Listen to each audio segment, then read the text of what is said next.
আসসালামু আলাইকুম ওয়া রাহমাতুল্লাহি ওয়া বারাকাতুহু। আলহামদুলিল্লাহ ওয়াহদা ওয়াসসালাতু ওয়াসসালামু আলা মান লা নাবিয়্যা বা'দা। এই যে দেখেন মাওয়াতুল বাকি, গুরকাতুল বাকি কবরস্থানে যাইতেছি। এই যে এটা হচ্ছে মেন জায়গা, গেটের সাথে। এখানে যদি আপনার মাজারের মতো আপনার একটা ইয়েতে রাখা হইতো, বাস রাখা হইতো এই খাদেমদের মতো, তাহলে কি অবস্থাটা হইতো।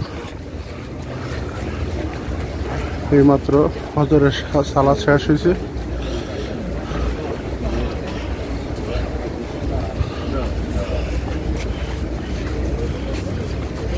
কবর জিয়ারতের জন্য ঢুকতেছে অনেকে। তো এখানে যদি একটা বাস্ক রাখা হইতো বা মাজারদের খাদেমদের মতো সিন্নি তোলা হইতো, তাহলে কি অবস্থা হইতো। রাসূল সাল্লাল্লাহু আলাইহি ওয়াসাল্লাম কবরকে পাকা করতে, কবরকে চুনকালি করতে, কবর উঁচা করতে, মূর্তি, কবর, মাজার সব ভেঙে দেওয়ার জন্য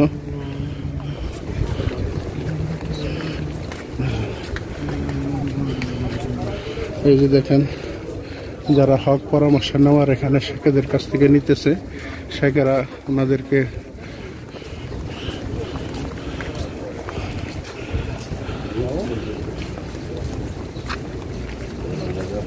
সঠিক জিনিসগুলো জানিয়ে দিতেছেন। এখানে 10,000 সাহাবায়ে কেরামদের কবর আছে, 10,000 সাহাবায়ে কেরামদের কবর আছে। ইমাম মালিক সহ, সাদ রাদিয়াল্লাহু আনহু সহ, রাসূল সাল্লাল্লাহু আলাইহি ওয়াসাল্লামের স্ত্রীরা আছেন, ওনার কন্যারা এখানে আছেন।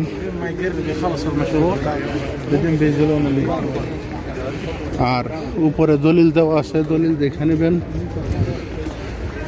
ইহুদি খ্রিস্টানদের যুগে কিছু ইমারত থাকলো, পরবর্তীতে আব্দুল আজিজ এসে এগুলারে সব কিছু চুরমার করে দেন।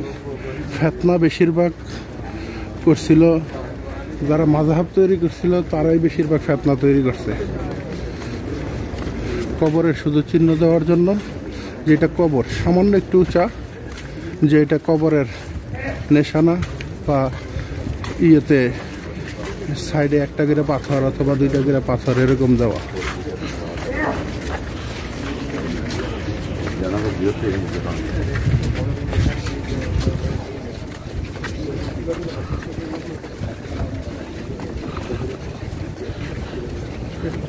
এই সমস্ত সাহাবায়ে কেরামদের কবরের মর্যাদা বেশি নাকি আমাদের দেশে যেগুলো চিনা নাই, জানা নাই, কোনো কিছু নাই। আর এদের ইতিহাস দেখলে, আমাদের দেশের মাজারিগুলোদের ইতিহাস দেখলে বোঝা যায়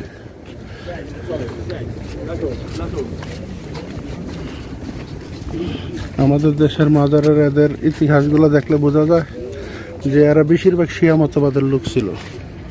আল্লাহু আলাম।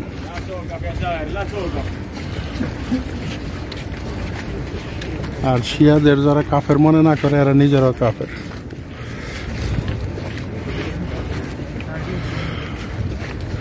যদি কবর, মাজার, এই সমস্ত জিনিসগুলো যদি আপনার পাকা করার অনুমতি থাকতো, তাহলে এই দেশে কি তাদের স্বর্ণ গয়না, তাদের টাকা পয়সা কম আছে? সারা পৃথিবীর থেকে তাদের বেশি আছে, স্বর্ণ দিয়ে সব লেপা দিত। তারপরে দেখেন এই দেশে কি তাদের টাকা পয়সা, স্বর্ণ গয়না কম আছে? তাহলে যদি মনে করেন আপনার এই সমস্ত আপনার যদি থাকতো কবর পাকা করা, মাজার করা, তাহলে 10,000 সাহাবায়ে কেরামদের কবর আছে এখানে। আল্লাহু আলাম। তাহলে স্বর্ণ দিয়ে আপনার মোড়াই দেওয়া হইতো সব কিছু। তাওহীদবাদী দেশ,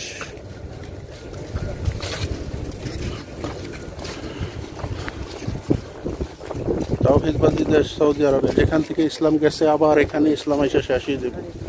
কিন্তু আমাদের সবচেয়ে বড় সমস্যা হচ্ছে আমরা সঠিক জিনিসগুলো না জানার কারণে, সঠিক তাওহীদ না জানার কারণে আজকে বেশিরভাগই মুসলমান নামদারি রয়ে গেছে।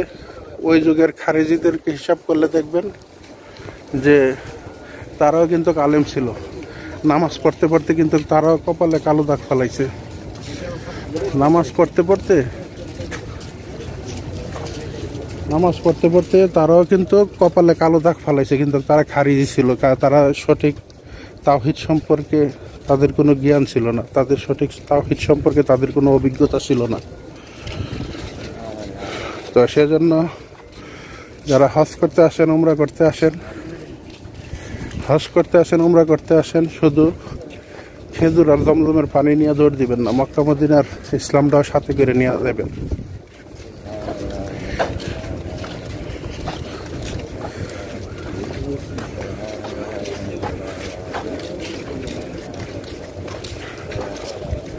সাহাবায়ে কেরামদের এখানে যারা আছে, তারপরে সৈয়দে সোহাদা উহুদে যারা আছে, বদরে যারা আছে, আরো অনেক জায়গায় আছে, তাদের মর্যাদা কি কম?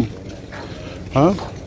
আর আমাদের দেশের যে সমস্ত মাজার টাজার বলেন, পীর টির বলেন, ওয়ালাইকুম সালাম, এদের কোনো হদিস আছে, এদের কোনো ইয়েতে আছে? আর এদের ইতিহাসগুলো পড়লে, এদের সিস্টেমগুলো পড়লে বোঝা যায় সব শিয়া মতবাদের লোক। আমরা এখনো পর্যন্ত 900 বছরের উপরে ধরে আপনার শিয়ার ঘূর্ণি ফাঁকে বেড়া জালে বসে রয়েছি।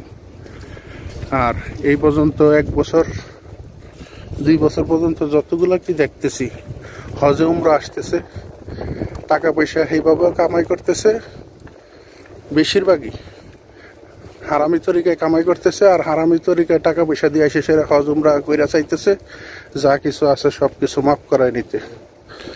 আর এদেরকে পিছনে তেল মারার জন্য, এদেরকেও বাজানোর জন্য, এদের থেকেও কিছু খাওয়ার জন্য এই সাইডেও, মক্কা মদিনার সাইডেও কিছু লোক আছে, এরা ছদ্মবেশে এদের পিছনে ঘুরতেছে এদেরকে চুলানোর জন্য। কিন্তু কিছু ইসলাম বুঝাইবো, কিছু ইসলামের দাওয়াত দিব, এগুলা নাই। তো এই সমস্ত জিনিস দেখে আমাদের শিক্ষা নেওয়া উচিত। আর মৃত্যুবরণ সবাইকেই করতে হবে, এগুলা স্বপ্ন না, বাস্তব আমাদের সামনে আসতেছে। আল্লাহ পাক রব্বুল আলামিন আমাদেরকে সঠিক তাওহীদের উপরে মৃত্যু দান করুন। আর মৃত্যুর সময় যেতে থাকে মুজাবানে কালেমাতে লা ইলাহা ইল্লাল্লাহ মুহাম্মাদুর রাসূলুল্লাহ সাল্লাল্লাহু আলাইহি ওয়াসাল্লাম।